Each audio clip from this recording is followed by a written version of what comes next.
我是世界之王！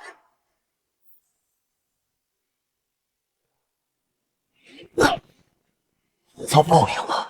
若有来世，我要做个好人。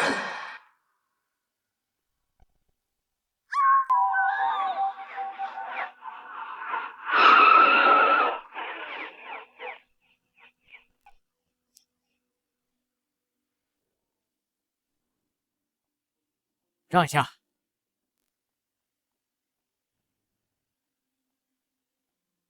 赵队，死者身份问清楚了，张霞，女，42岁，与前夫离婚多年，独居，现在有个女儿在上大学。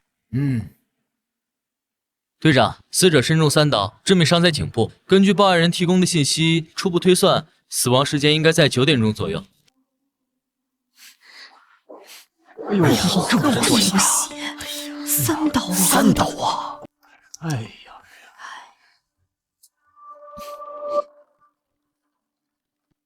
小南，小南，小南，小南，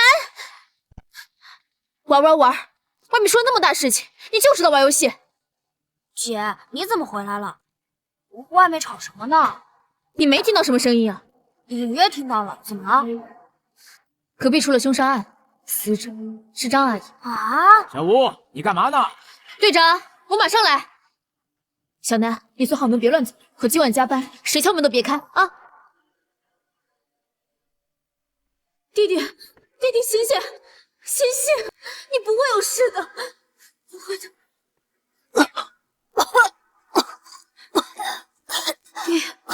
你醒了就好。我穿越了，姐姐，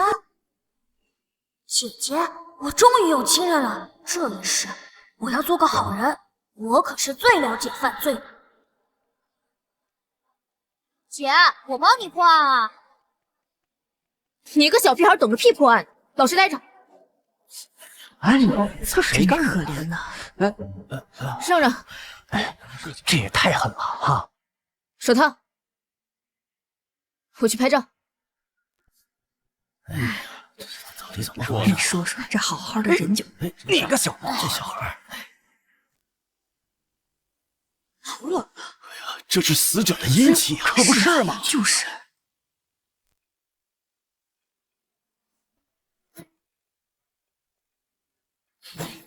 怎么这么香？哎呀，你看看，哎呦，真是太惨了！是啊，太可怕了。小南，你怎么出来了？快回去，这里有死人。没事儿。队长，监控查过了，最近1个小时内没有人离开过这栋楼。队长，窗户没动过，没有攀爬痕迹，窗外有护栏。密室杀人呢？可不是嘛，这种人听说过，可没见过。这算哪门子密室杀人？熟人作案而已，而且凶手此刻就在这栋楼里。熟人作案而已，而且凶手此刻就在这栋楼里。可能是熟人作案，查一下张夏邻里关系。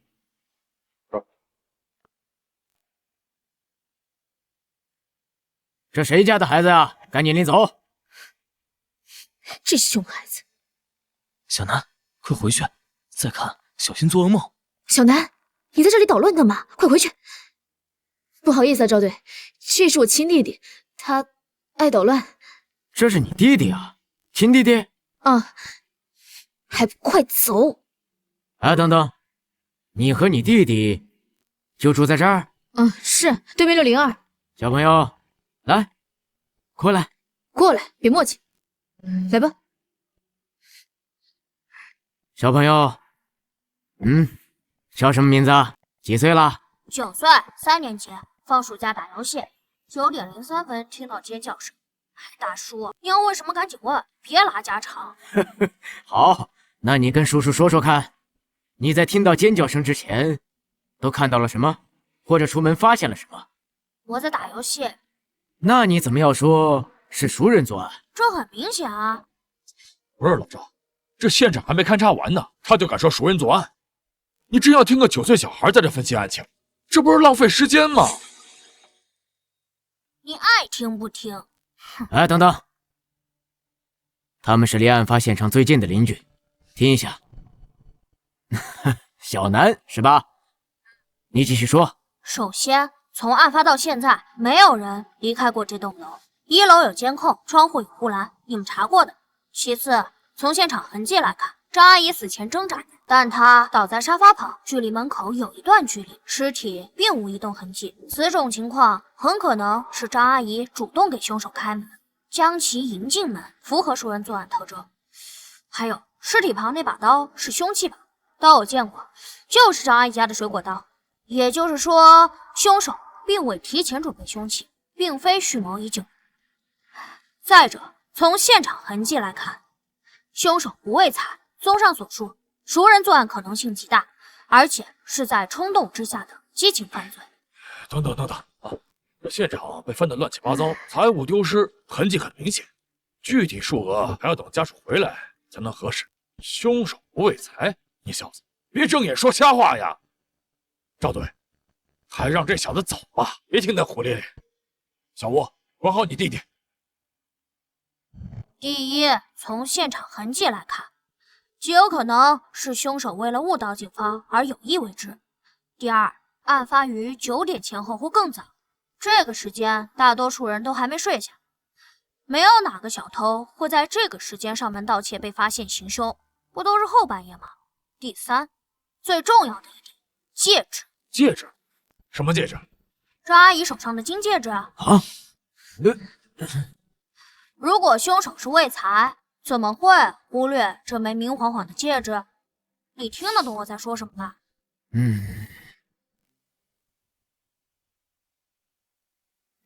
厉害啊，小子，你怎么懂这些？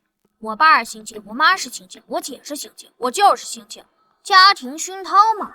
另外，我还看过800集的柯南。好小子，行，回去吧，这毕竟不是小孩子待的地方。哎，对了，叔叔，我得纠正一个错误。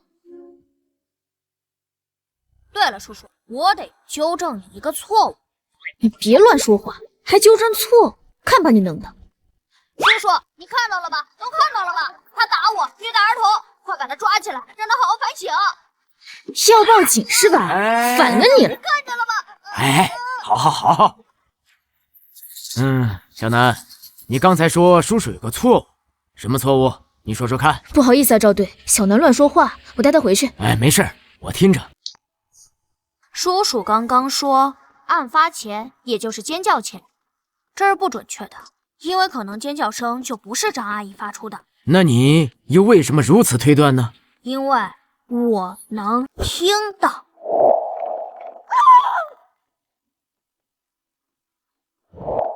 行了，我回去了。嘿，哎呀，快出来，趁小家这孩子嘛。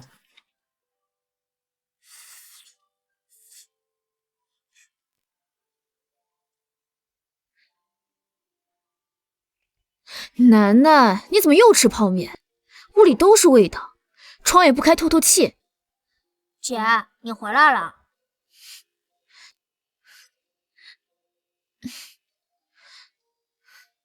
回去睡会觉啊，你7点叫我啊，7点啊，别忘了。知道了，姐。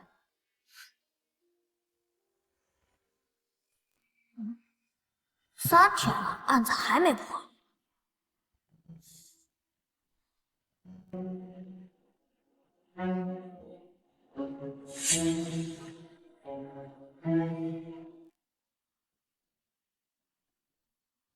张霞，女，42岁，洪城人，工厂质检员。案发当日休假在家，死亡时间约9点，身中3刀，致命伤在脖颈动脉处。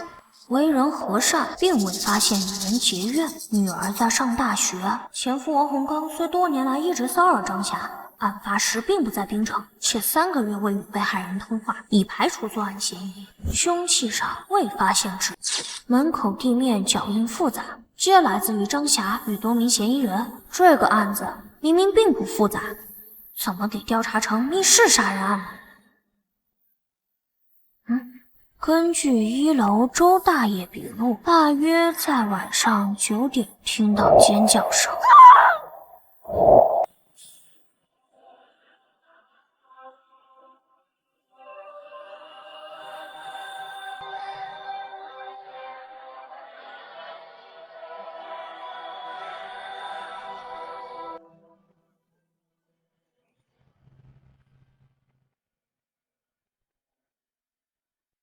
凶手应该就是他。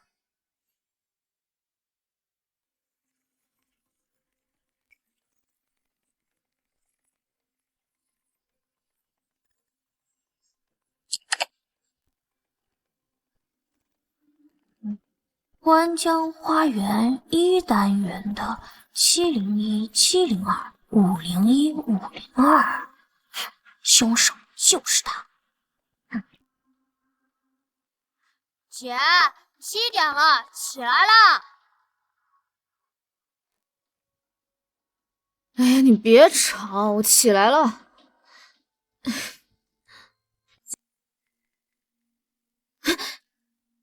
小南，你是不是乱动我东西了？对啊，我看了前几天张阿姨案子的档案，怎么了？你怎么能乱动我东西呢？你个熊孩子，都被你搞乱了。姐，我这不想帮你破案吗？帮我？你不给我捣乱，我就谢天谢地了。哼，这个案子是市厅亲自督办，如果不能及时破案，你知道我们局里多少人要受处分吗？帮我。姐，你别哭嘛，我知道你办案压力大，精神太紧张了。哎，讨厌！姐，我告诉你哦，我知道谁是凶手的。你知道？你发现了什么？小南，我跟你说，话不能乱说。还是说你那天发现了什么？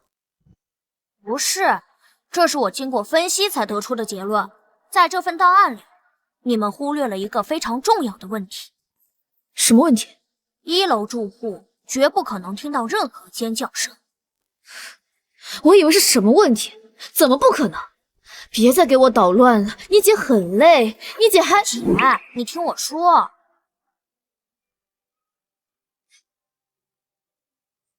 你看这份口供。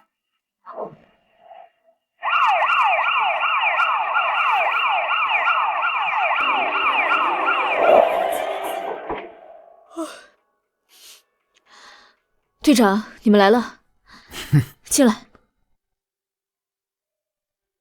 小吴，昨晚没睡觉吗？脸色这么差。睡了一会儿。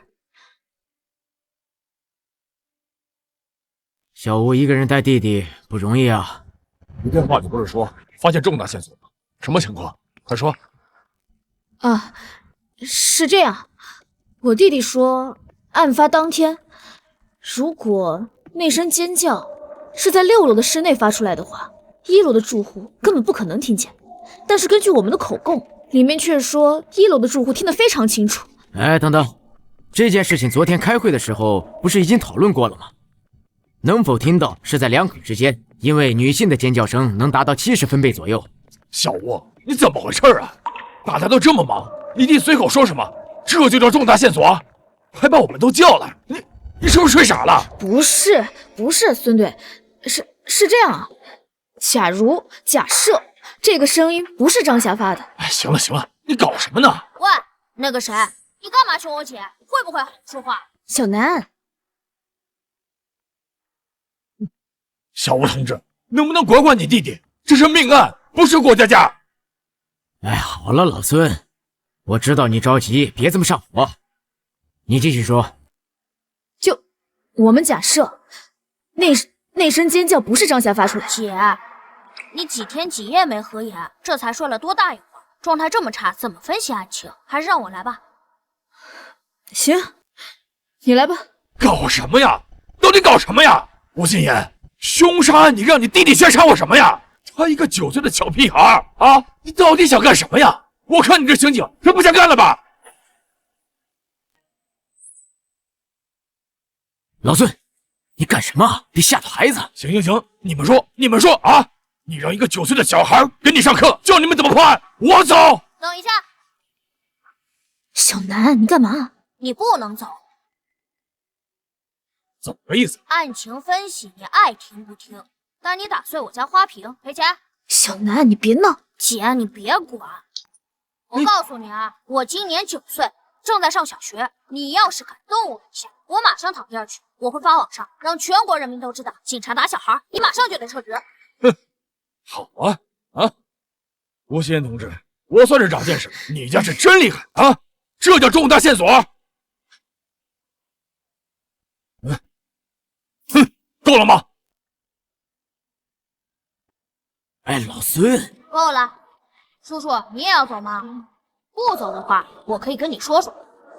我知道凶手是谁，他就住在这栋楼里。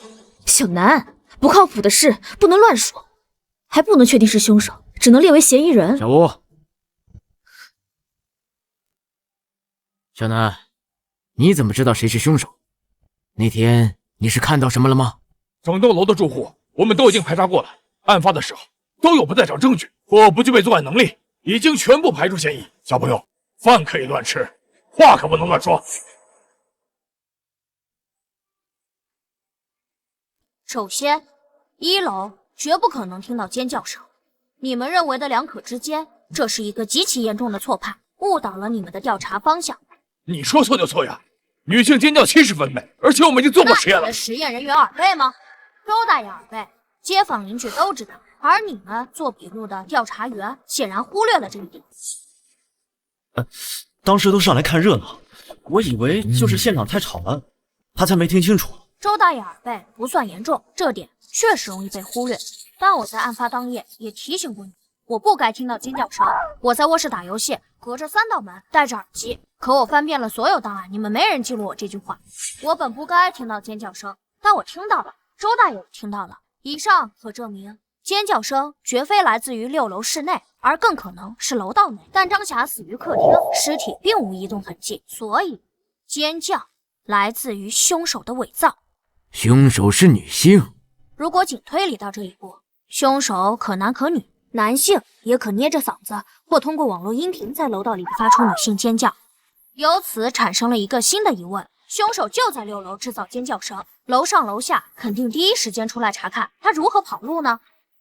很显然，他没有跑，且可能是最先赶到现场的邻居之一。凶手只可能来自于5楼或7楼。如果凶手住在4楼或更下，尖叫后向下跑，很可能会被5楼刚出门的邻居看到或听到。但看所有笔录，没人发现类似情况。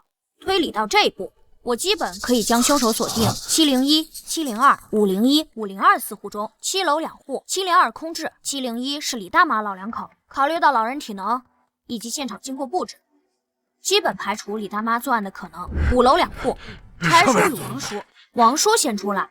502柴叔一家3口，家庭和睦。501王叔一人独居，单身多年。绝大多数案件逃不开财情仇，而在本案中，张阿姨未与人结怨，而凶器又是张阿姨家的水果刀，所以凶手是因情临时起意冲动杀人的可能性最大。再看笔录，502柴叔笔录证明他在出门时已经看到王叔出门。李大妈笔录，他在下楼时已经看到王叔与柴叔一前一后跑到601门口，也就是说，第一个出现在楼道里的人是他，第一个赶到现场的是他，马上断定张阿姨出事的是他。踹开门使门锁遭到破坏，并向里面走几步留下脚印，也是他。所以我认为凶手就是他。楼下501的王叔王胜利。还有很多细节我没说，没必要都说。等我说完作案过程，你们马上抓人审就行。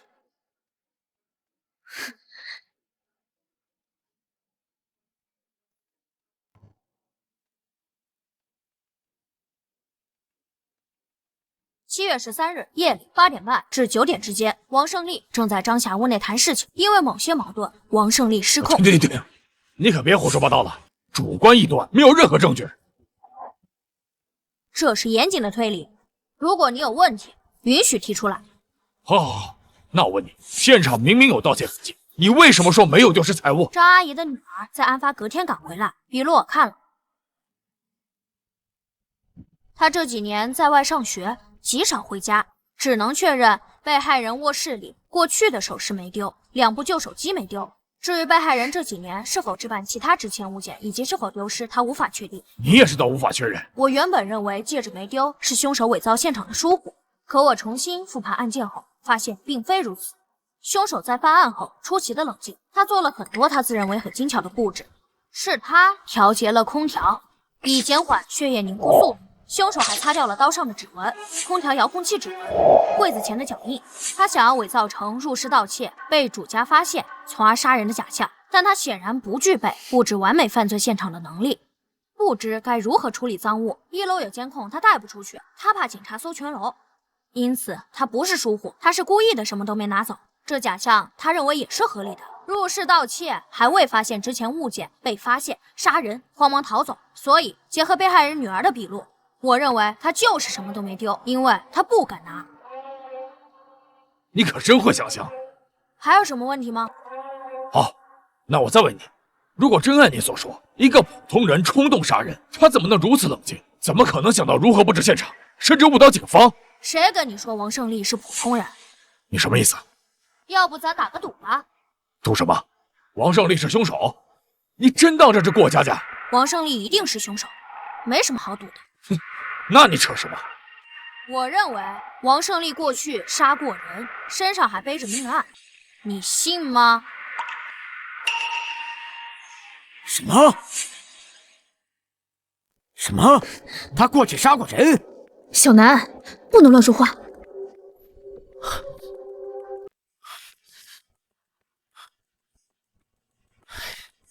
赵队，他没有案底。小南，你怎么知道他过去杀过人？你是有什么证据吗？没证据，没线索，纯推论。哎，我真他妈受够了啊！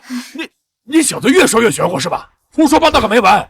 小南，有些话真的不能乱说。什么叫乱说？帮你破个案中案不好？唉，吴心言，你有时间带你弟弟去医院看看吧，看看脑子有没有进水，早点治疗啊！别废话，你赌不赌啊？赌？你说赌什么？看你破案心切，我也不为难你。输了，给我姐道歉，以后不许凶我姐。行，如果王胜利没有杀人，我看你姐就不要干，脱了这身警服。哎，老孙，你跟孩子赌什么气呀？我哪里跟他赌气了？打赌明明是他提的。那行，我再加一条。行，随便你加。我要是输了，给你磕一个都行。哎，好了，真当过家家呢？有点纪律性没有？我们从这分析案情呢。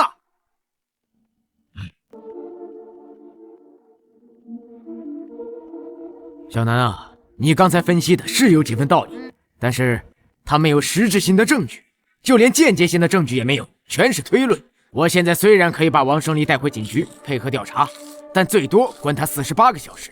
这是命案，王胜利如果真是凶手，且如你所说，他极度的冷静，心理素质又过硬，他就不会随便的去交代什么。但王胜利如果不是凶手，影响会非常的不好，你姐姐会受到严重的处分。谁说没有证据？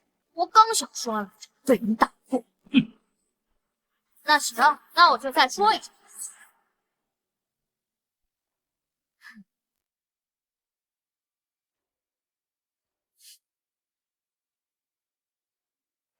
7月13日夜里8点半至9点之间，王胜利正在张霞屋内谈事，因为某些矛盾，王胜利失控，便拿着水果刀对着张霞身体连刺数刀。王胜利擦掉了刀子上的指纹，伪造现场，便回家洗澡换衣，接着返回6楼楼道，制造出尖叫声，再迅速跑回5楼门口。这时柴叔开门查看，恰好看到王胜利已经出来。其实他是从楼上跟下来的，整栋楼都被惊动了。众人来到601门口，敲门、砸门，折腾了一番。这时挡着门的王胜利才第一个踹开门，看到了死者。以上是凶手作案的大致过程。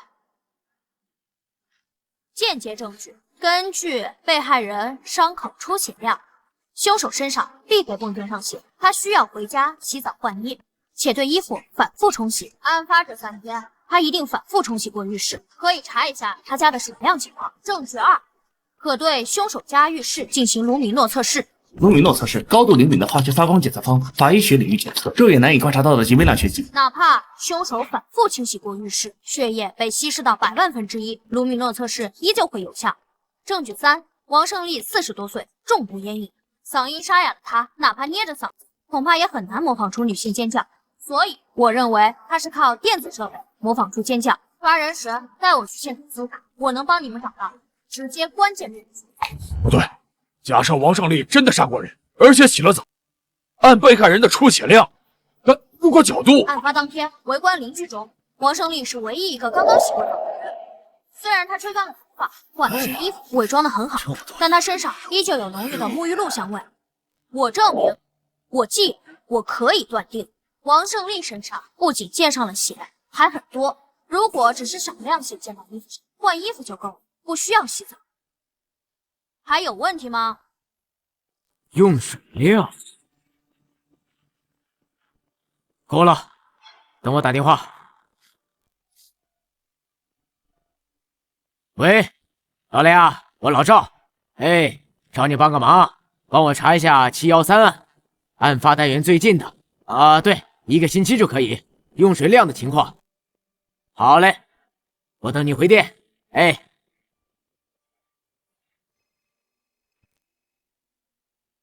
哎，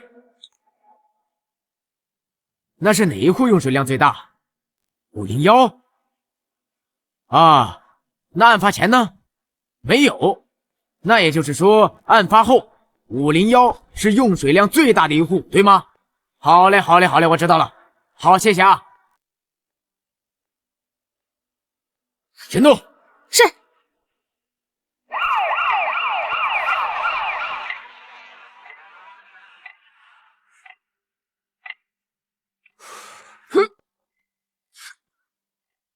谁呀？王叔，是我。小南呐，咋的了？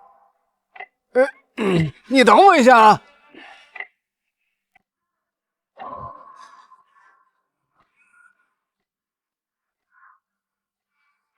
这大晚上的，小南，你有什么事儿吗？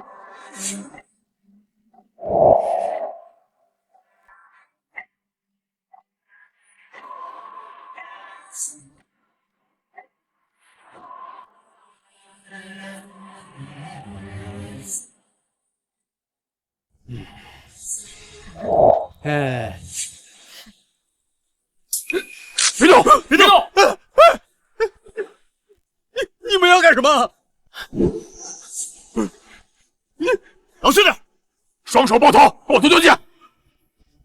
我犯什么罪了？你们凭什么抓我呀？你给我放开！给我放开！王胜利，老实点，我们怀疑你跟张霞的死亡案有关系。你说什么呢你？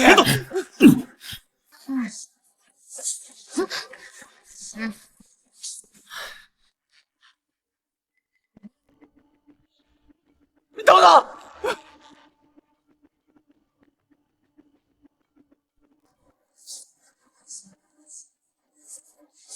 哎，小南，干嘛呢？恢复数据。哎，你别摸索了！你看你这人，你干什么呢？把嘴给我闭上！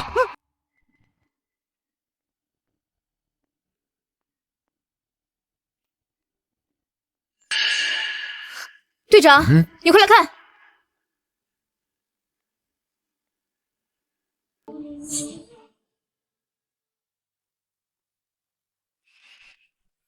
他在销毁证据，哼，够难缠的。这不可能是巧合。洗手间怎么回事？那个，我站起来回答。那个警官，重做防水啊，这不犯法吧？这几天查到你用水量极大，翻新你怎么用水？重做防水需要测试防水效果呀，吴警官，这个哪家的都是。你就此转呢？扔了，估计这会儿已经被垃圾车给拉走了吧？要不你们去瞅瞅？哎，你们研究我们家的瓷砖干什么呀？我让小李去。不用，证据受污染了，农民诺结果不作数。哎呦，这是怎么了？楼上张启刚死，警察抓人，难道是？是小王杀人了？不能吧？他平时挺老实的。哎，我没杀人啊！你们有什么证据啊？你们凭什么抓人啊？你给我放开！你给我老实点！那个吴警官，咱们怎么说也算得上是楼上楼下的邻居，你怎么能……哦，我想起来了，你觉得我之前得罪过你，所以你对我打击报复是不是？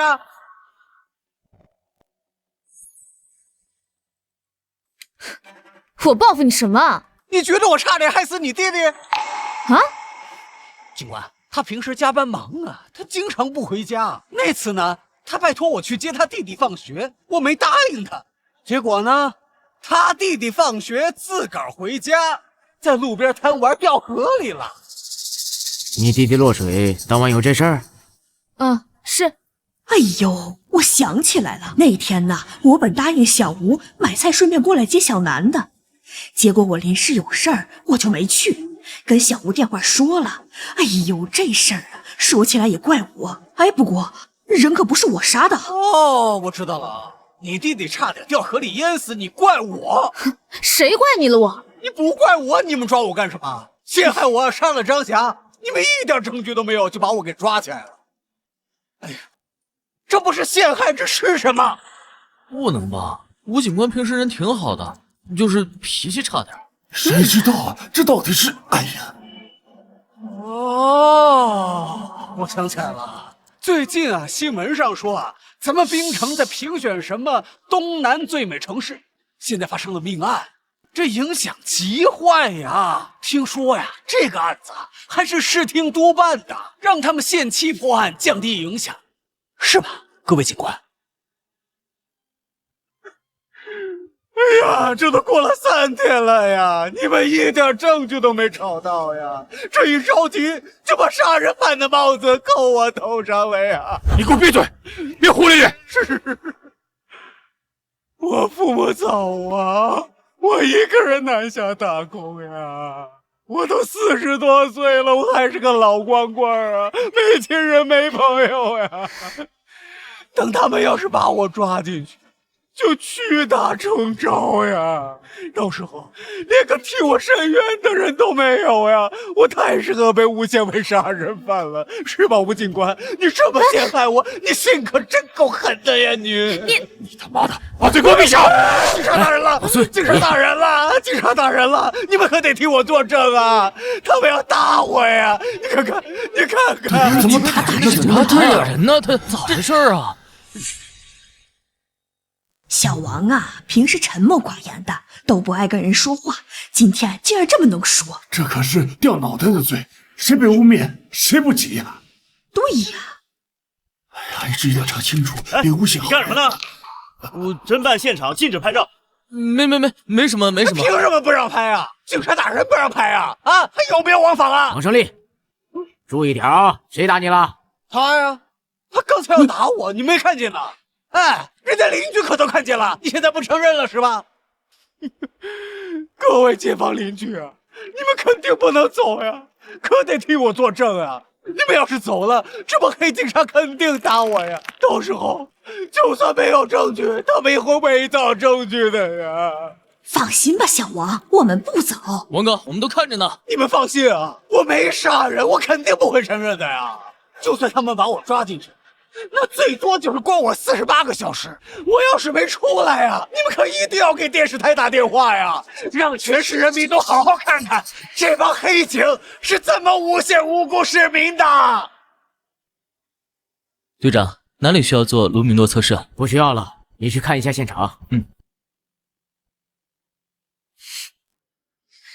让一下。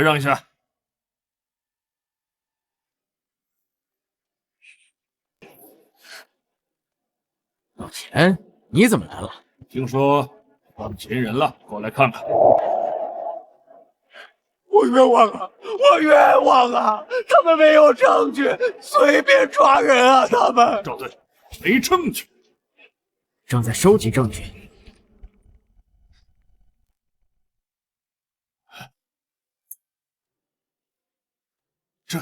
这怎么还有个孩子啊？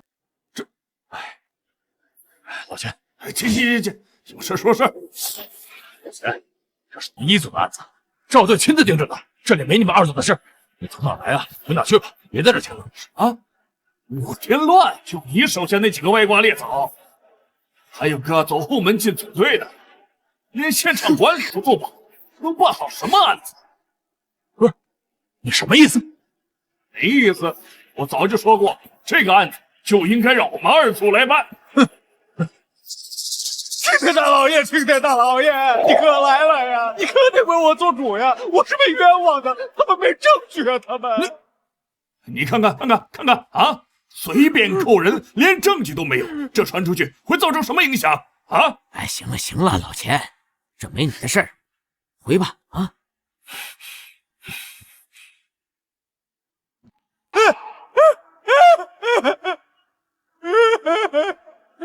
各位街坊邻居，你们可看到了啊！人家陈警官可是发现了问题，他们硬是让给人家赶走了呀。这帮黑警是铁了心要诬陷我呀！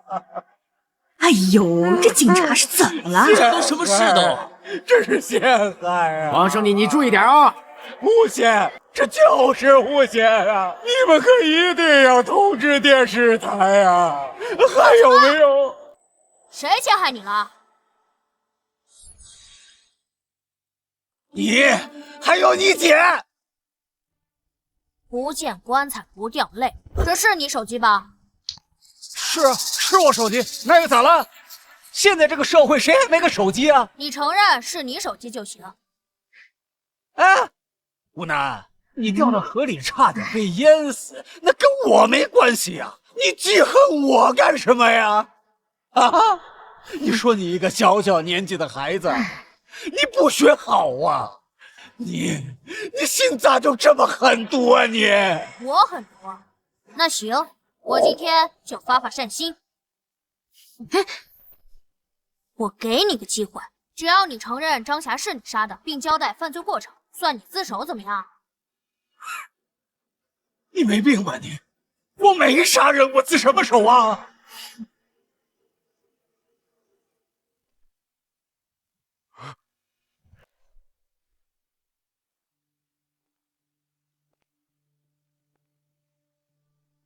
你露怯了。什么？是他你啊！你果然杀过人。你胡说什么？你东躲西藏这么多年，想必熟读法律。其实你是知道的，你是临时起意、冲动杀人、激情犯罪，配合自首情节，是判不了死刑的。死缓减无期，实际服刑时间不得少于原判刑期的1/2。也就是说，如果你自首，老老实实服刑，再有个什么重大立功表现，减刑，最快15年就能出来。其实你很清楚，警方已经盯上你了，你逃不掉的。就算你48小时死不交代，你与张霞的过往也一定会被查出来。警方只是需要更多时间，而你还心存侥幸死不承认，因为你在害怕，怕你过去的事被翻出来。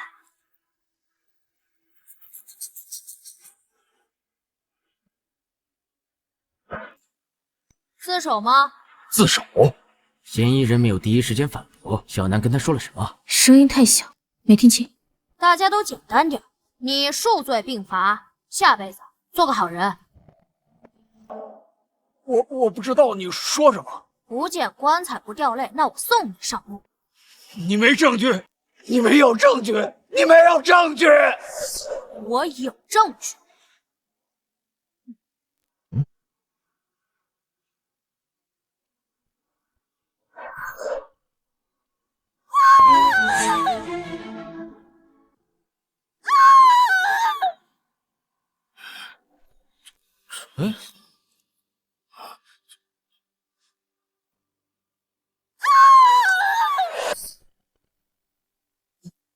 这是张霞的声音，听起来有点怪，但这就是那天晚上的尖叫声。对，就是这个声音。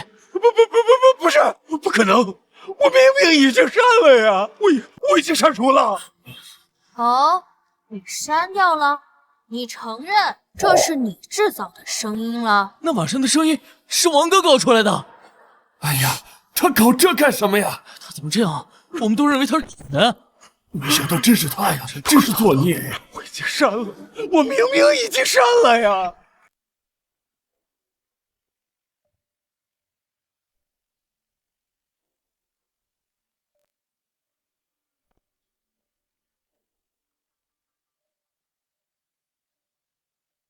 想要彻底删掉一个文件，必须让文件重复写入，覆盖掉原有文件。你删掉的只是文件索引，文件可恢复。你显然不懂存储的基本原理。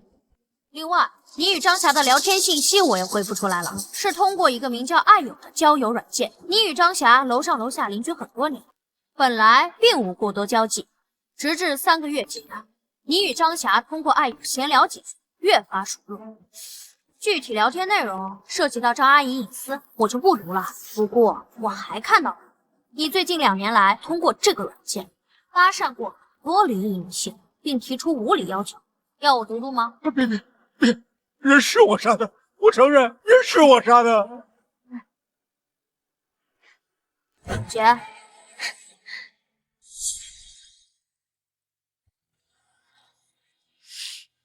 我杀他只是一时冲动啊，我俩好了快3个月了，我最近发现他不对劲，对我越来越冷淡了。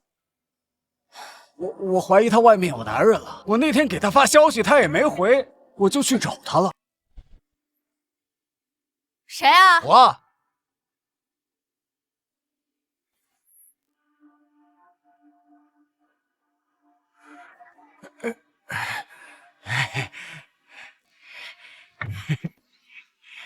张霞咋不回我信息呢？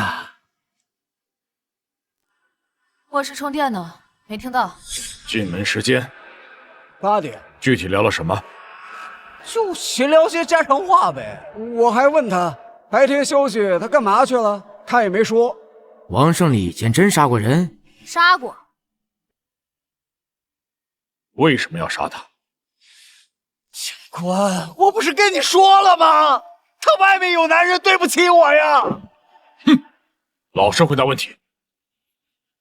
我就是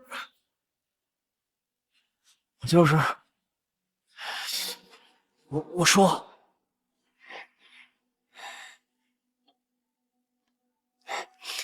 哎，张霞，你看时候都不早了，要不今天晚上我就住这儿吧？什么早啊晚的，你就住楼下，回去吧。多大年龄了还这么精致？出去，给我马上走！张霞，你是不是外面有男人了？滚！给我滚！再不走我报警了！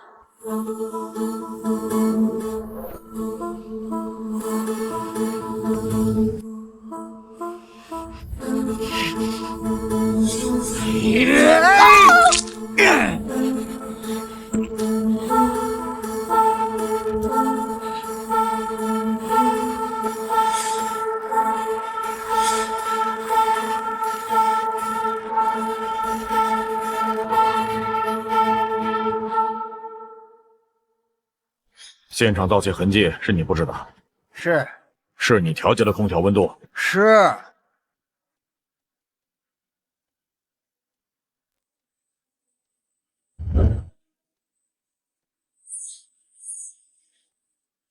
既然你承认就好，让他还押。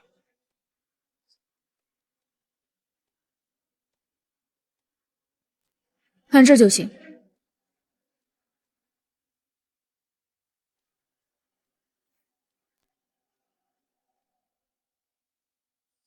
结束了，都结束了。还没结束，王胜利，你还有什么要交代的？比如，你以前犯过什么案？或者说，你以前杀过人吗？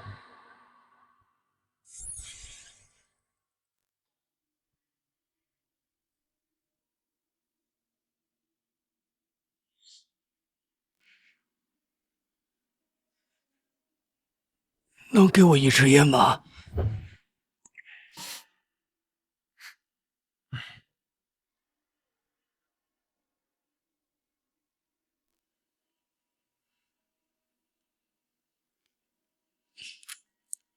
试试。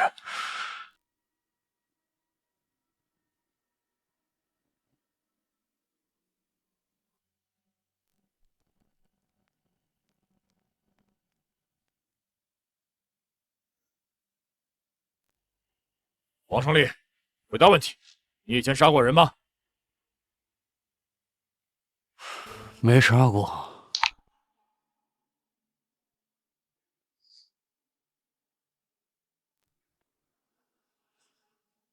张霞是我杀的，我都已经承认了呀。至于其他的，没什么好交代的。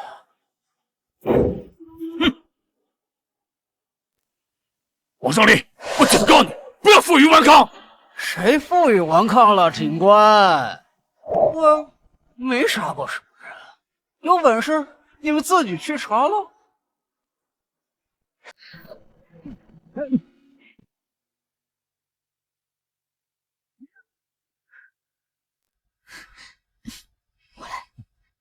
王胜利，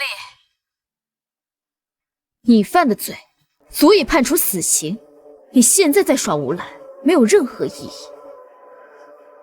吴警官，我知道，我都够判死刑了，我还怕什么呀？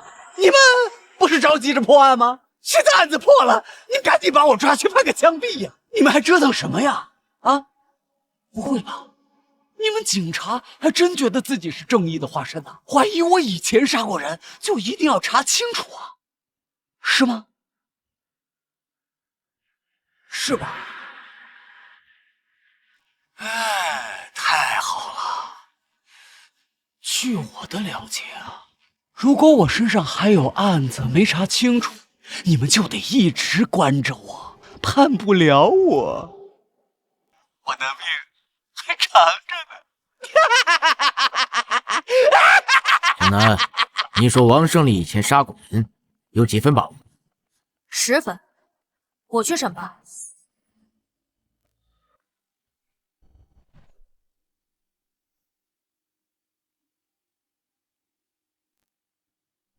署长。赵队，听说你找到证据了。老赵，审讯的怎么样了？嫌疑人都交代了，对犯罪事实供认不讳。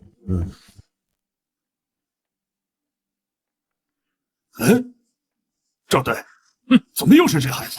上次在案发现场的时候，就是这个孩子一直在乱翻嫌疑人的东西。我不好。老赵，这是吴心言的亲弟弟吴楠，他们家的情况您是都知道的。哦，我知道了，父母因公殉职后，就剩他们姐弟俩了。对，哎，是啊，是够难的。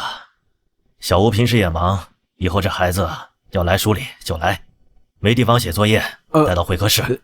纪律就是纪律，这里是办案区，不是孩子该来的地方。署长，其实这个案子能够告破，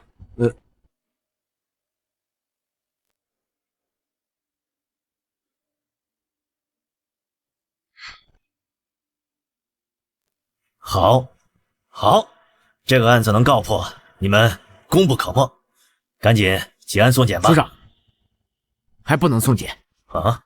为什么？小南，你说王胜利以前杀过人，有几分把握？10分。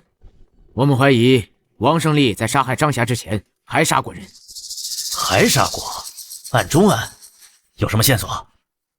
这嫌疑人现在还拒不交代以前的犯案，没有线索。是我说的，嫌疑人还杀过人，交给我来审，我能马上结案。小南，你这不是胡闹吗？一个小屁孩说他杀过人，你们就信了？老赵，你也是老刑警了，你近期马上就要提一提了，绝不能犯错误。署长，这些我都明白。其实713案能够顺利的搞破，还多亏了吴楠，他是个神童。神童？所以没有线索，没有证据，他说你就信？原本我们对吴楠的话有所怀疑，但在本案的侦查过程中，我们发现犯罪嫌疑人有极高的反侦查意识以及过人的心理素质，他不像是初犯。哎，等等，老孙，你的意思是还真要查？什么线索都没有，怎么查？就这么一直耗着吗？就这么一直关着嫌疑人吗？上边要求我们限期破案，既然这个案子已经破了，署长，713案可以上报，但是犯罪嫌疑人以前的犯案，我还是觉得……怎么？你想查？那你报告打算怎么写？就写一个9岁的孩子怀疑他杀过人，你们信了？哎！有没有人呐？还有没有人呐？你们到底审不审呐？还有没有点人权呐？啊！保持安静！你们到底审不审呐？我都困了。你不审的话，把我送回去睡觉吧。哎，怎么来这么多人呢？哦，你们刚才在外边，不会是在商量怎么对我刑讯逼供吧？来，老子都被判死刑了，老子怕你们呢？啊！来，尽管招呼。老张，我再给你5天时间，查明嫌疑人过去还杀了谁。署长，这可能是嫌疑人为了故意拖延时间，故意这么说的。天，老子给你5年，你他妈也查不出来。5分钟，我来审，给我5分钟，我让他交代。你个小屁孩，你懂什么？吴心言，管好你弟弟。署长，他们怎么能让一个9岁的孩子办案呢？这简直是胡闹啊！小吴，你爹看过案件卷宗，这是违反纪律的。署长，我给我5分钟，破不了案，伯伯可以处分我姐。什么？署长，给我弟弟5分钟时间，破不了案，我愿意接受任何惩罚。署长，他们怎么能让一个9岁的孩子办案呢？这简直是胡闹啊！行了，署长，您不能对他们这么放任。这个5分钟还是耽误得起的。你既然说他是神童，而你又立下军令状，那我就给你这5分钟。好，就5分钟。小南呐，你呀也是我从小看着长大的呀。说实话，这街坊邻居的可没谁夸你聪明啊，你挺笨的。这之前呢，也不知道是谁教你的那些东西。看现在这个情况，没谁教你了吧？就你审我呀，孩子，现在时间不早了，你也没事了，还是赶紧回家打游戏去吧。啊，11年前到13年前，北方安宁省入室杀人，被害人为女性，悬案未侦破，现场并未留下指纹、DNA 等痕迹。像这种当年未侦破的大案，怕是符合以上条件的案件没一起，甚至可能只有1起。我知道，直接告诉你，你肯定不服。我让你死个明白。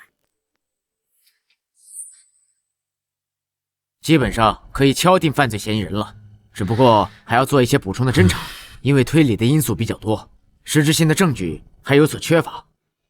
你有多少把握？吴楠认为有9成，我认为5成。署长，其实我想，关于这个案子，它有一定的特殊。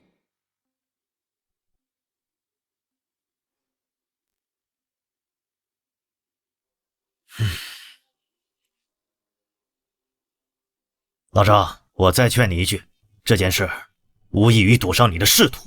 如果案子破了，你就是副署长；如果案子没破，这么乱搞，你知道后果，你要考虑清楚啊。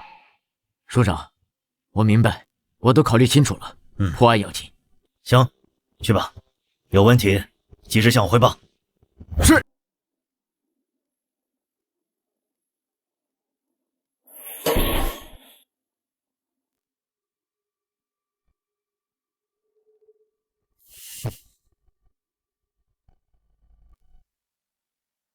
听说了吗？那个1213案没有新线索，还要限期破案，拿什么破呀？我需要嫌疑人案发后到现在的资产变化，我还需要他的通讯记录、各大软件聊天记录，以及嫌疑人更加详细的背景资料、人际关系，主要是他弟弟的资料，全部都有。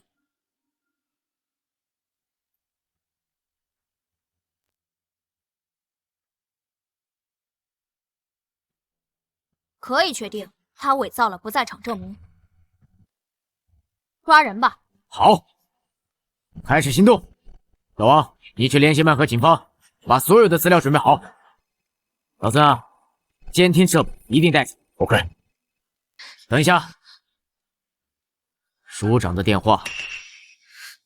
喂，署长，有人向市厅举报，说你们无组织无纪律，听了一个9岁孩子指挥，胡乱办案。刚才市长亲自给我打了电话，让你们马上停止对此案的侦查。市厅检查组已经在来的路上了。可是我们现在马上就要……没什么可是，等市厅检查组过来，你们准备交代情况吧。老赵，怎么了？有人匿名举报，市厅打来电话，让我们停止一切办案行动。检查组这就下来。谁举报的？这不是添乱吗？赵叔，检查组什么时候到？一会儿吧，中午之前就能到。那还来得及，我们准备一下，我来处理检查组。你？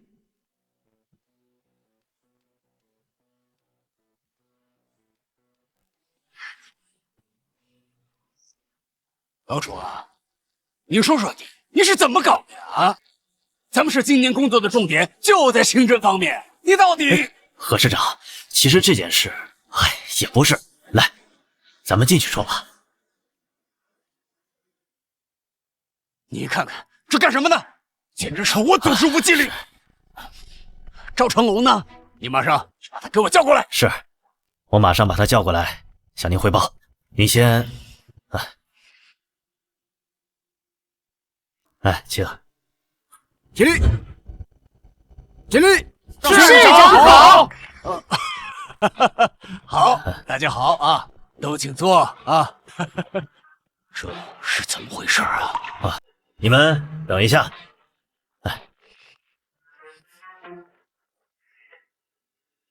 您这是搞什么呀？啊，给我下马威啊！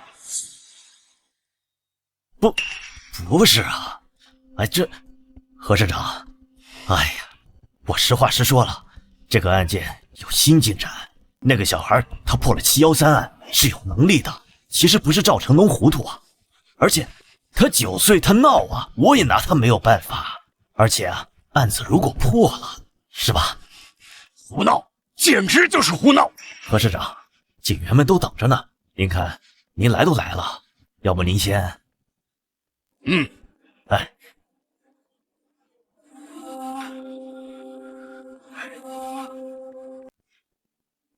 老赵，你出来一下。是。市长，小赵啊，你是怎么回事啊？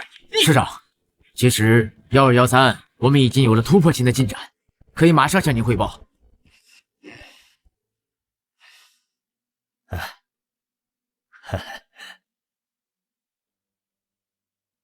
都坐吧。离军力重了。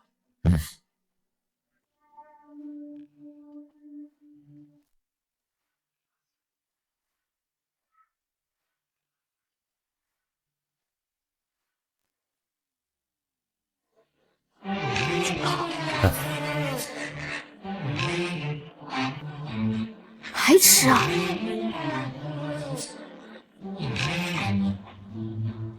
各位叔叔阿姨、哥哥姐姐，还有伯伯，你们好，我叫吴楠。下面就由我来分析针对1213凶杀案的分析推理过程以及结果。开始吧。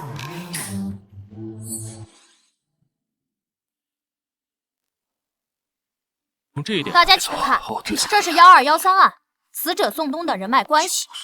被害人宋东，男，51岁，郊区新力食品厂老板。去年12月13日被人勒死在自己的办公室，后有保安发现其尸体。根据警方的前期调查，已经排除了数10名嫌疑人以及3名重点嫌疑人。因此，我重新分析了宋东的人脉关系、家庭情况。从我们最初的掌握情况来看，宋东的死亡无非是仇杀、情杀，或者是因为钱。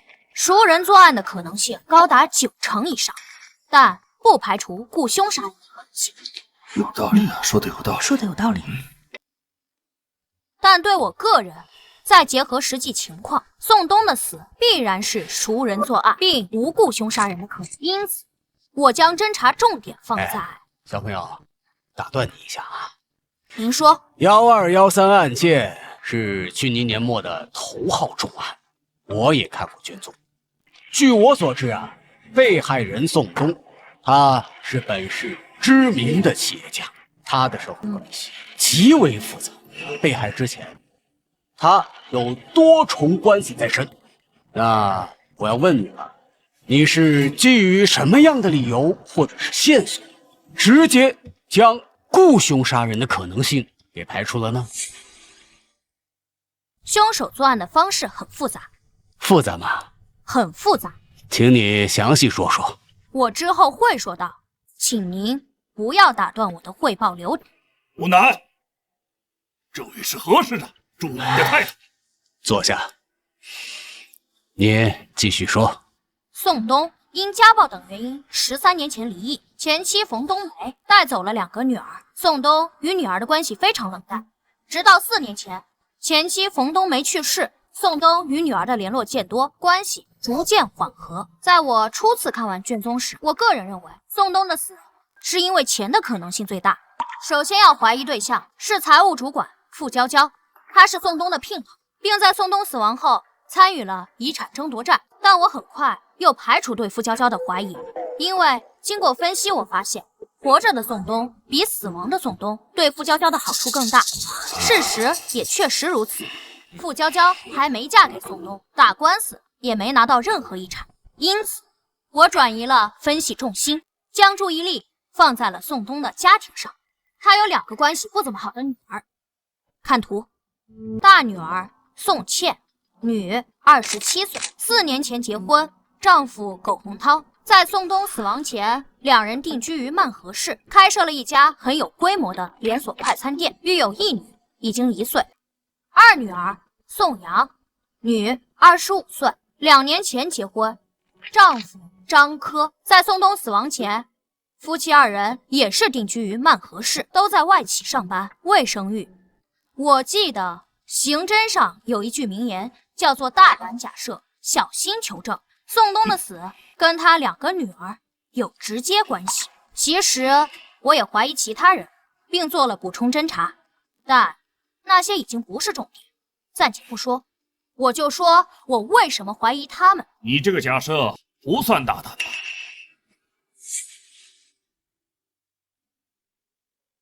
宋东死亡后，他的遗产被2个女儿继承，他们成为了宋东死亡的直接受益人，所以在案发后的第一时间都被我们列为了重点怀疑对象。哦，当然也包括他们2个人的丈夫。我当时也在专案组，我亲自带队去曼河进行了调查，他们确实都有充分的不在场证据，所以很快嫌疑就被排除了。你能别打断我吗？那我继续说。第一，他们与宋东的关系不是很好，当年家暴离婚，可以说是他们的童年阴影。在前妻冯冬梅去世前，宋东几乎见不到女。第二，宋东可能会再婚，再婚的对象就是傅娇娇。宋东51岁，傅娇娇36岁，相差15岁。宋东身体不好，死亡前已经2鬓发白，若2人成婚，可以说是老夫少妻。根据之前的调查取证，傅娇娇与宋茜、宋阳在宋东死亡前3个月有过频繁的通话，而根据之前食品厂财务室员工的证词，傅娇娇曾在电话中与宋茜、宋阳发生过激烈争吵，宋茜、宋阳以及他们的丈夫还来过新力食品厂与傅娇娇发生冲突。为什么？为什么？因为钱。宋东身体不好，他们怕傅娇娇嫁给宋东，将来会拿到宋东的所有财产，甚至他们知道自己与父亲关系不好，他怕宋东在傅娇娇的蛊惑下提前立下遗嘱，将财产全部留给傅娇娇，所以他们将傅娇娇视为眼中钉。然而傅娇娇没有被害，死的却是宋东。这部分先推理到这里，我们再来换个角度。请看，这是新力食品厂12个厂区监控，每一个监控都覆盖大量厂区范围，只在厂房后、办公楼后存在监控死角。所以我认为杀害宋东的是熟人。才能对心理食品厂熟悉，所以才能在作案前后完全避开厂区监控。宋冬死亡时间是在夜里9点10分左右，凶手是从后窗翻入办公室，从后用绳子勒死了宋冬，又翻窗离开。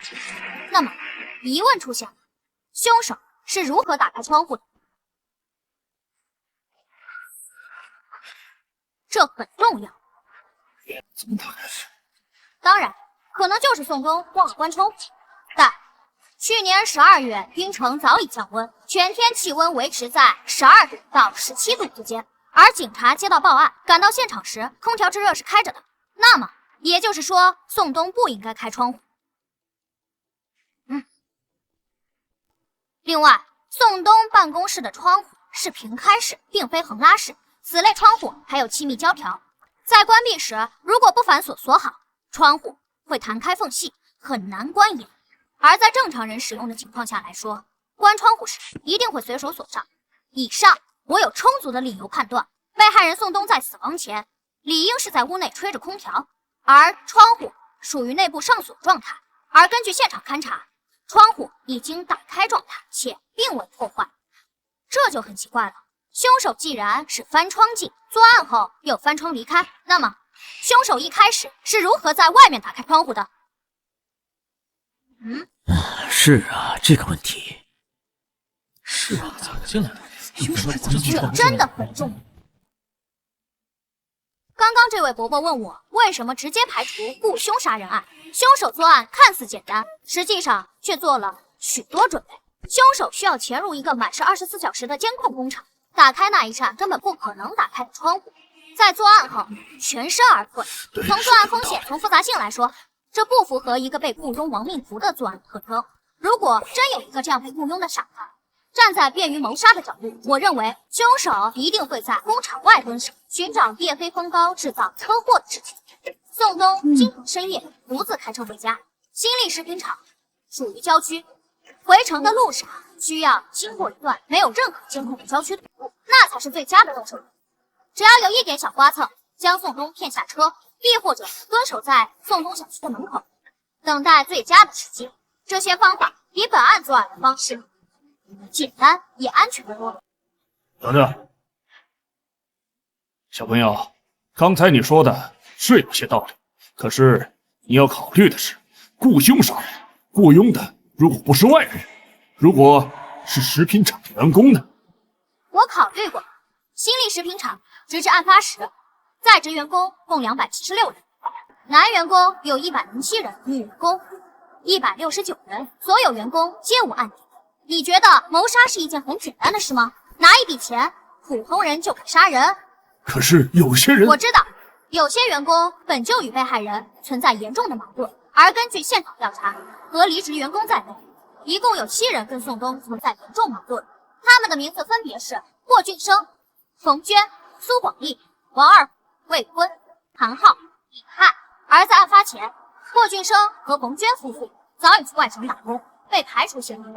王二虎因工伤赔偿纠纷已经闹了小半年，但他右手残疾，不作案。苏广义、魏坤、韩浩皆有不在场证据，李泰拿不出不在场证据，也曾被列为重点嫌疑。最后，根据一段城区交通监控确认李泰当夜行踪，也被排除嫌疑。还有问题吗？没问题，那我们继续。还是刚刚那个问题，凶手是如何在外面打开窗户的？我认为凶手应该提前进了办公室，提前将窗户打开，并将窗户掩好，伪造了窗户锁好的假象。宋冬没发现这一点，之后凶手才能顺利进去。因此，我查看了宋冬死亡前几天工厂的全部监控。原来问题出在这儿了，这样听起来也挺合理的。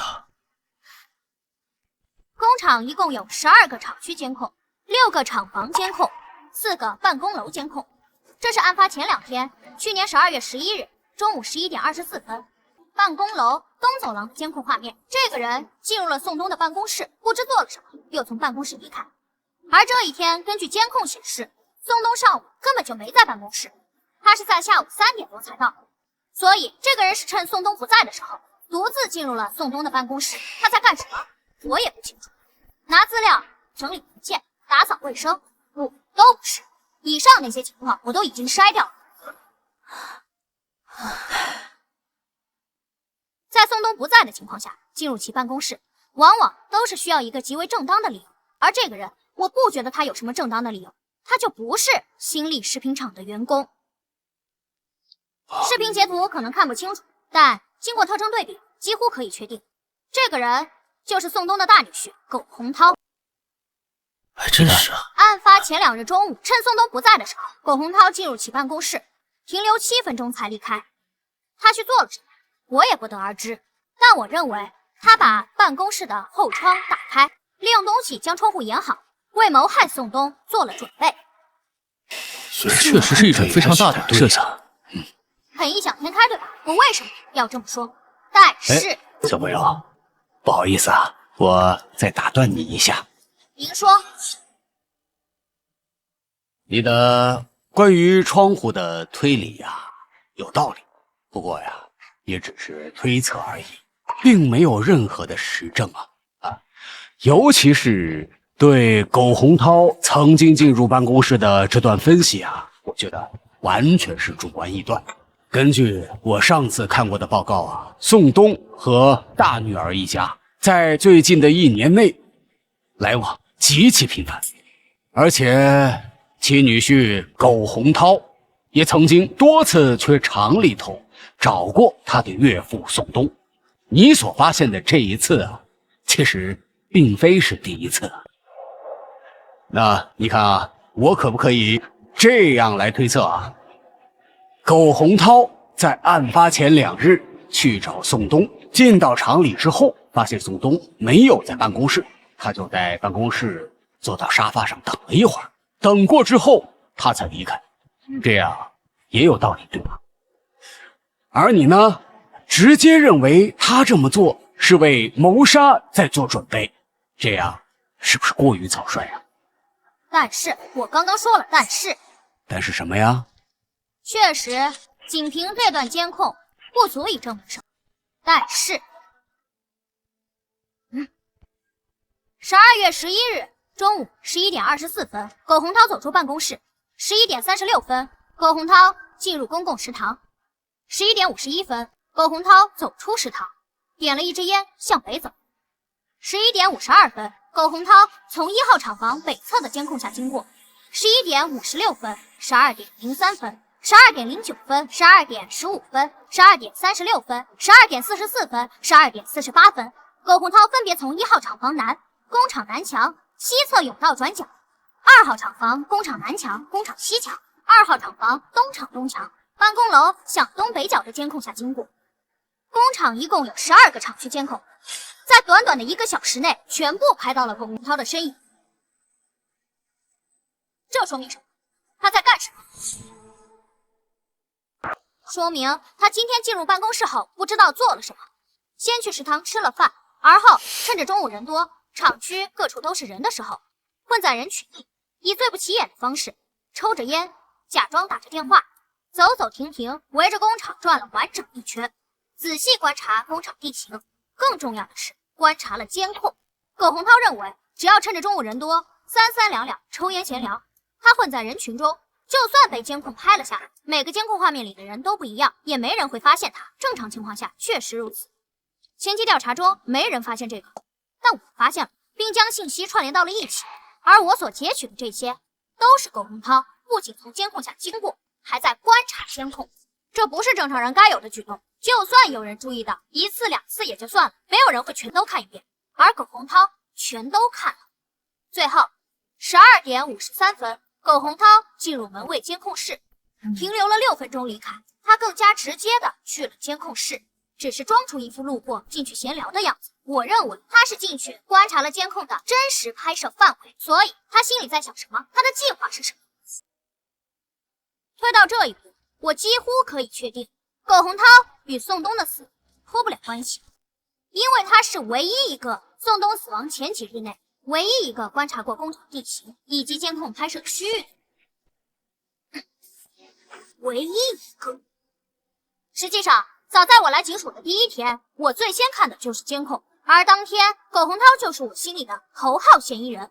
之后几天的补充侦查，少数是为了排除偶然性，绝大多数都是为了针对他。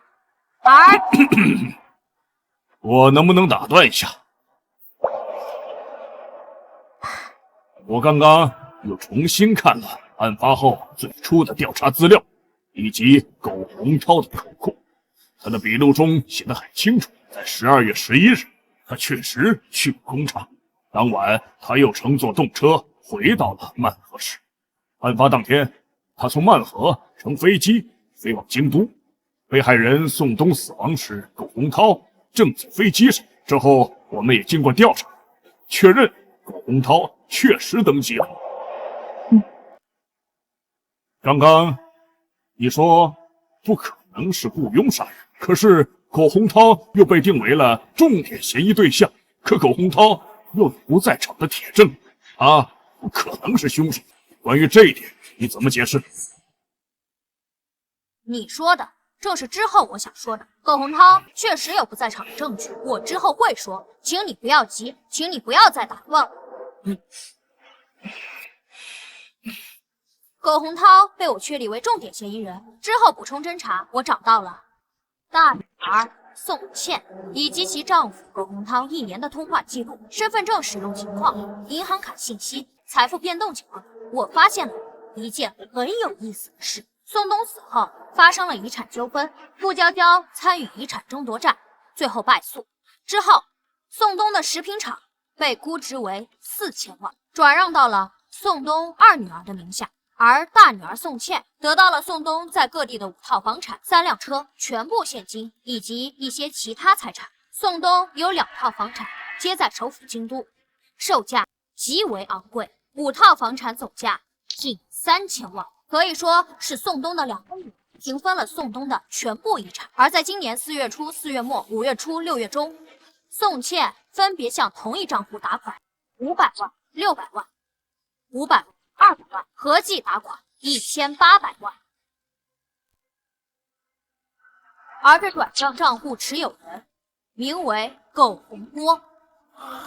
苟洪波，苟洪波，苟洪涛，这个名字从未出现在原本的调查档案中，但他是谁，大家应该很好推断。苟洪波，苟洪涛，他就是苟洪涛小1岁的亲弟弟。而这个名字之所以没有出现在原本的调查档案里，一来，苟洪波与死者宋东没有直接关系，两人没有任何私交，私下里没有往来，直接查本就查不到；二来，是有人认为苟洪涛的不在场证明是铁证，因此早早断了这条线的追查，自然不会查到其家庭更多情况。铁证很奇怪。宋茜为什么要在警方停止调查后，也就是今年的4月，频繁向自己丈夫的弟弟打款，前后足足打了1800万之多？为什么？若是因为有钱，夫妻感情好，宋茜得到的遗产，苟洪涛也能做主。苟洪涛照顾弟弟，给了弟弟钱，但谁会给这么多次？前后已经给了1800多万，谁会这么大方？我觉得这很有问题。确实，当然，这只是我的主观推断，并不说明什么。金钱来往会有很多种，在这里我们暂且不说。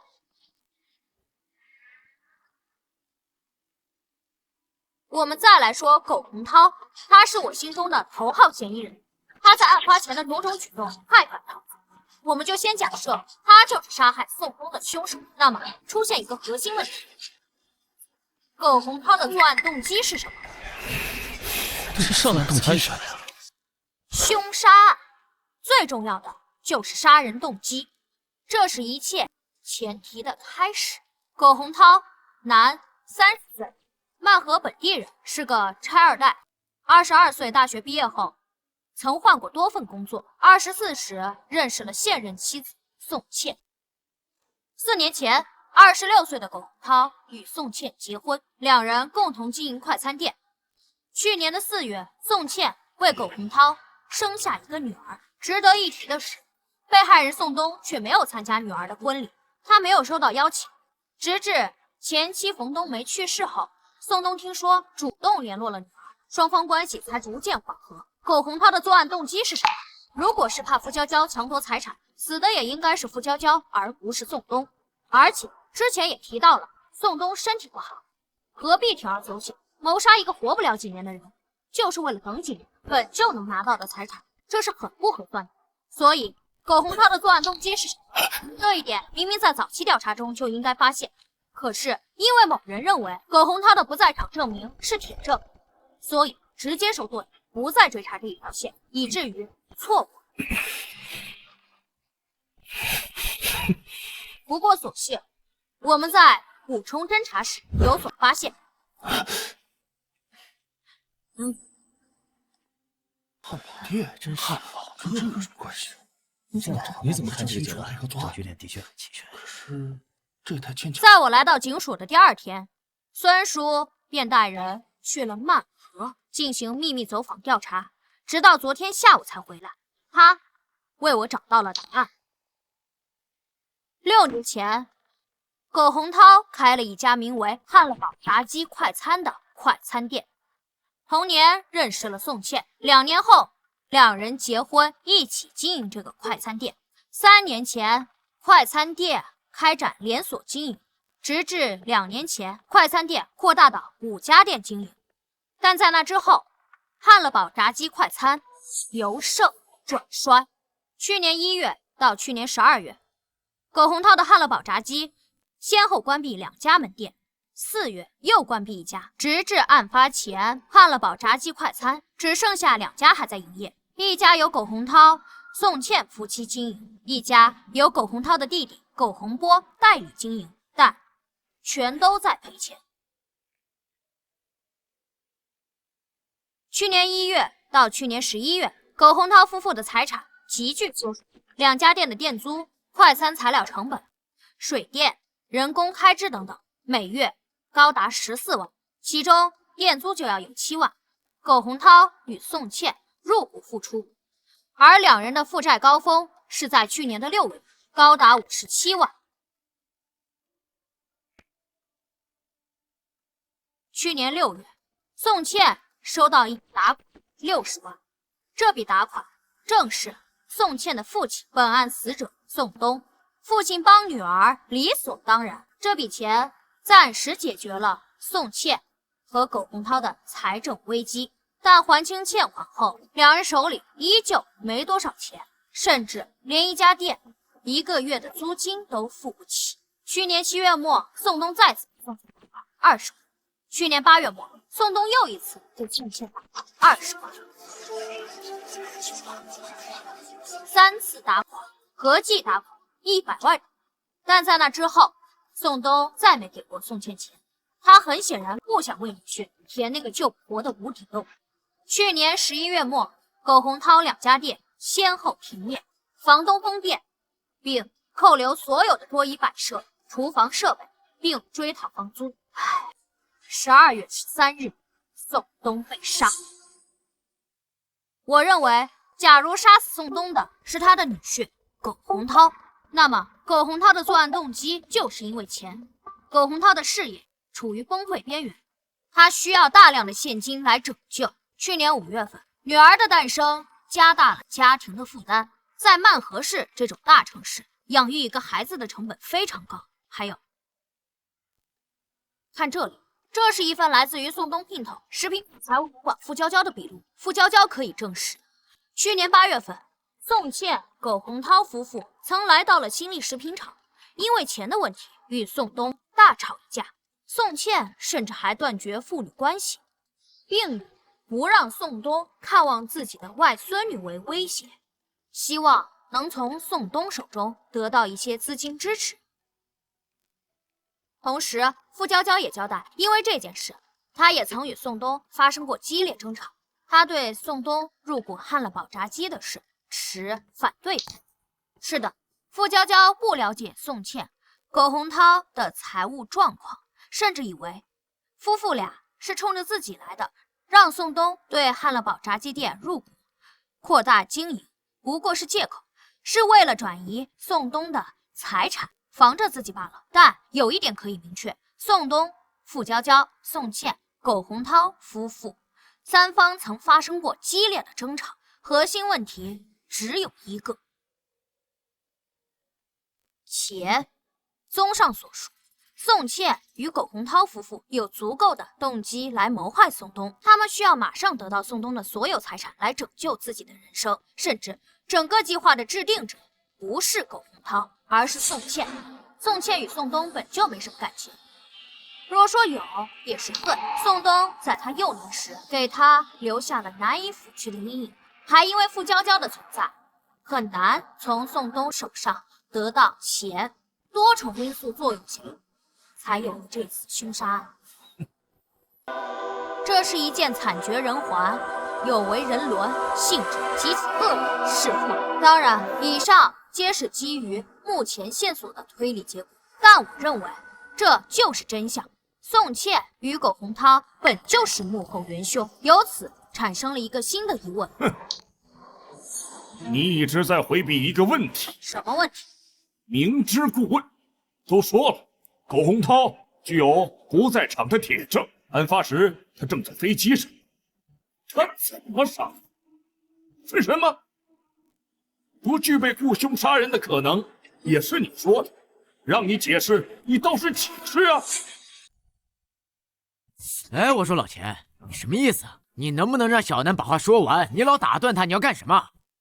你什么意思？谁家案件进展汇报不让提问了啊？有问题不让提了？哼！何况这小子刚才的推理出现了这么大的漏洞。他前面说的热情，亲人有不在场的证明，他不解释，这一点过不了，一切推理都不成立。老赵，我说你也是个刑警，就这还护着你？他9岁。你也9岁吗？他说了不解释了，不是说让你等等吗？你着什么急呀？哦，就是因为宋茜夫妇的案子是你说不要进去查了，现在查出问题来了，你不服气是？行，这里没有人怪你，不是你业务能力不强，只是怪犯罪嫌疑人太狡猾，行了吧？啊，你有种你再说。老赵，我哥，开会呢，你们俩吵什么呢？都给我坐下。唉，办案压力太大，他们也是为了破案。唉，小朋友，你继续吧。刚才我提出了一个疑问：宋茜与苟洪涛就是凶手，可两人都有充足的不在场证据，那么是谁动手杀了宋冬？是谁呢？你们不用猜了，由于某人心急，我也就不卖关子了。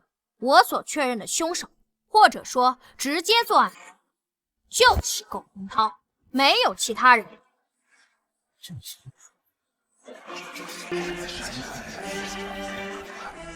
哎，他不是有不在场证明吗？他怎么杀？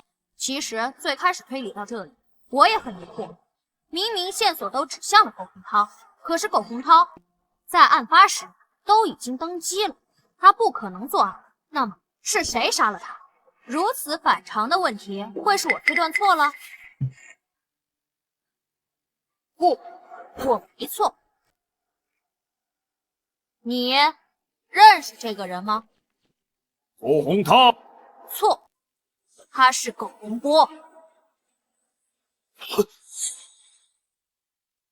这是苟洪波在户籍系统内的登记照片。其实我最先看到的不是这一张，而是我来警署的第一天，在网络上寻找一些可以用到的线索时发现的这张照片。这张照片来自于宋茜的社交网络，这是她与苟洪涛结婚当天的照片。注意，右侧3个伴郎中，中间那个，我们可以将人剪裁出来做进一步对比。像吧，苟洪涛、苟洪波并非孪生，苟洪涛要大1岁，可这对亲兄弟的容貌极其相似。我当时就有怀疑，案发当天登上飞机的真的是苟洪涛吗？当然，这只是我的猜测，现实里真的会有人利用替身的方式来制造不在场证明而实施谋杀吗？就像电影中一样离奇，制造不在场证明的类型很多，何必搞得如此复杂？但是当所有人的线索和疑点都指向苟洪涛时，哪怕情况再离奇，都有可能是真相。而且我很快就想通了，苟洪涛为什么如此安排？那1800万很有可能是苟洪波想借谋杀之事对苟洪涛夫妇进行了敲诈。弟弟什么德行，这种潜在风险，苟洪涛不可能没想到，但他依旧如此安排。为什么？因为苟洪涛要故意制造不在场的铁证。不在场证明的类型有很多种，但实际上绝大多数案件中的绝大多数嫌疑人，他们的不在场证明都是同一种类型，也就是人证。包括本案，案发是9点10分，已经排除了数10名嫌疑人，他们所提供的不在场证明多是同一种，也就是人证。配偶作证、男女朋友作证、朋友作证、舍友作证等等。对苟洪涛来讲，他大可以让宋茜给他作证，夫妻俩当时在一起做什么，最简单、直接有效，不会有第三人知道谋杀计划，更安全。还真是，这夫妻之间的事情。苟洪涛为什么不这样做呢？因为人是会说谎的。尤其是夫妻关系，做不在场证明，在刑侦调查中效率偏弱。而结合本案案情，宋东死后，宋茜、苟洪涛夫妇是受益人之一，拿到了宋东的所有财产。如果只是这种不在场证明，警方绝对不会停止对两人的调查。而只要更深入对夫妻二人调查，就会发现两人糟糕的财产状况，急需一笔钱来拯救。而在那时，宋茜与苟洪涛二人刚好就拿到了财产。我认为苟洪涛一定是想到了这些，而很多问题是难以掩盖的，所以他计划制造不在场证明的铁证，目的就是让警方早早停止对他们夫妻二人的调查。事实确实如苟洪涛预估的那样发生了。专案组曾去曼河对夫妻二人进行调查，调查结果，案发时宋茜在家里照顾女儿，有保姆作证，而苟洪涛则在曼河飞京都的飞机上。专案组拿到了苟洪涛的登机记录与安检影像，至此终止了对夫妻二人的调查。这就是苟洪涛想要的结果。当然，以上种种也是我的大胆推测，还需要小心求证，需要找到两兄弟苟洪涛与苟洪波身份互换的证据。你找到了？我找到了。苟洪涛被我列为头号嫌疑人后，我们对近1年的通话记录、银行账单、身份证使用情况等进行了全面调查。我们还向通讯运营商申请苟洪波案发前后的手机定位信息，就是这份。以目前整个东南所用的通讯技术，还无法对每个用户进行实时精确定位，但早可以做到区域性定位。比如说，当有人来到槟城时，手机信号会被基站捕获，从而收到一条槟城欢迎你的短信。而这份文件足以证明，在去年的12月13日，案发当天以及次日，苟洪涛手机信号出现在槟城，直到案发第2天下午，才又在曼河出现。而这份文件足以证明，苟洪波的手机定位于去年的12月13日22点18分，手机信号出现在京都，而这个时间本该是苟洪涛抵达京都下飞机、手机开机的时间。还有，这是苟洪波的身份证，于案发当日在槟城开房记录。因为时间已经过去大半年，我们在补充侦查时并没有拿到酒店监控记录，早就覆盖掉，但似乎也不重要。根据以上线索，我们可以得知，案发当夜，哥哥苟洪涛坐飞机抵达京都，而手机信号却出现在了冰城，而弟弟苟洪波在冰城开的酒店，手机信号却出现在了京都，这对吗？总不可能两人手机同时被偷，又刚好互换城市了。很显然，两人互换了身份证，这是最合理的解释。苟洪波持有苟洪涛的身份证，从曼河登机飞往京都，而苟洪涛持有苟洪波的身份证，在冰城落脚，伺机行凶。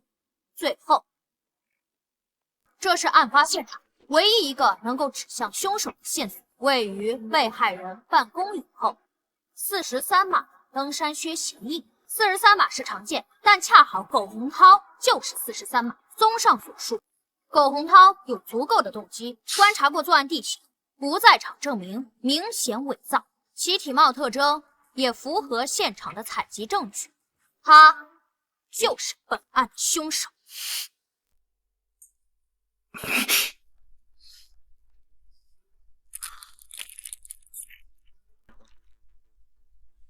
抓他！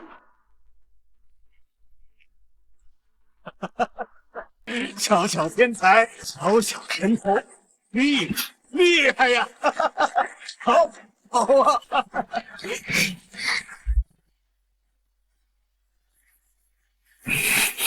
厉害呀！精彩！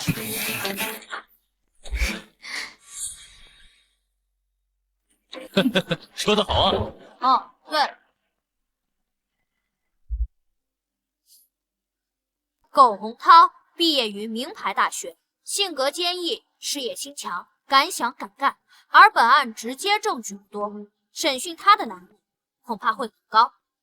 我建议将审讯重点放在不学无术的苟洪波身上。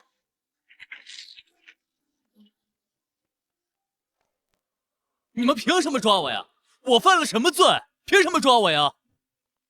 苟洪波，你哥苟洪涛可是都招了，你还想扛到什么时候？招了？招什么？跟我有什么关系？他跟我们说呀，你杀了他的岳父宋东，并且在事后瓜分了1800万，他可交代的清清楚楚，你还想抵赖吗？啥？我杀的？不是你还能是谁？坦白从宽，抗拒从严，否则……不是我，不是我呀！人是我哥杀的，是苟洪涛杀的。怎么可能呢？他当时是在飞机上。是我在飞机上的，是我呀！哦，我交代，我全都交代。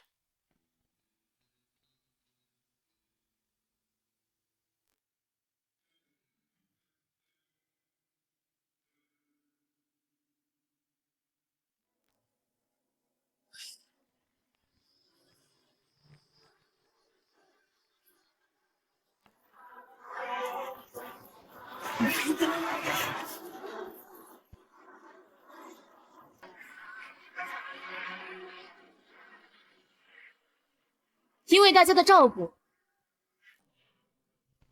哎，怎么没看见老钱呢？体检出现了问题，住院了，恐怕要病退了。真病了？听说还是小南告诉他的。别看这两个人不对付，小南还是救了他一命。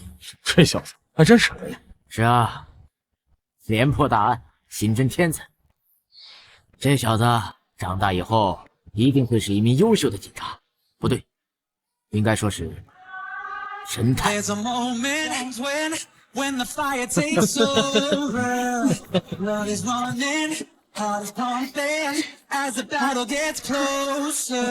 这么聪明呢？我们的小神探好可爱呀！